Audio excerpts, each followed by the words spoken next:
நாளைய தினமும் விசாரணை நடைபெறும் பட்சத்தில் அது எவ்வளவு நேரம் நீடிக்கும், நாளை 7 மணிக்கு அவர்கள் ரிட்டர்ன் பிளைட் என்பதை புக் செய்திருக்கிறார்கள், அதுவரை இருக்குமா?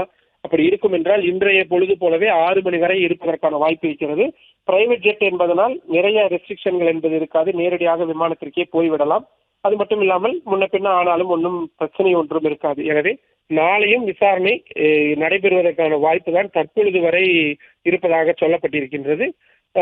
நாளை விசாரணை தொடரும் என்பதாகத்தான் தற்பொழுது நமக்கு செய்தி என்பது கிடைத்திருக்கிறது. தற்பொழுது நமக்கு கிடைத்திருக்கக்கூடிய தகவலின்படி நாளையும் விஜயிடம் விசாரணை நடைபெறுகிறது என்பதாக தகவல் சொல்லப்பட்டிருக்கின்றது. உறுதியான தகவலாகத்தான் வந்திருக்கும்.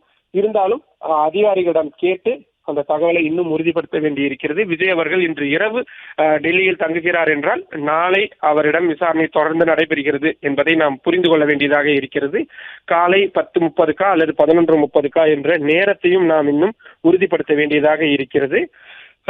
இன்றைய விசாரணை ஒரு 4 மணி நேர விசாரணை, அதற்கு பிறகு ஒரு 2-2.5 மணி நேரம் சும்மாக உட்கார வைக்கப்பட்டு கிட்டத்தட்ட ஒரு 7 மணி நேரத்திற்கு மேல் அவர் சிபிஐ அலுவலகத்தில் அமர வைக்கப்பட்டு தற்பொழுதுதான் அவர் வெளியில் வந்திருக்கிறார்.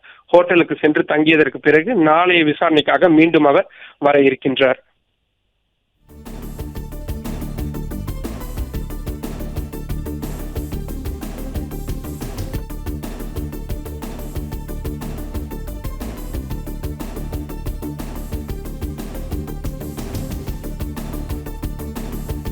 பிளே ஸ்டோர் மற்றும் ஆப் ஸ்டோரில் இருந்து பாலிமர் செயலியை QR கோடு மூலம் பதிவிறக்கம் செய்யுங்கள்.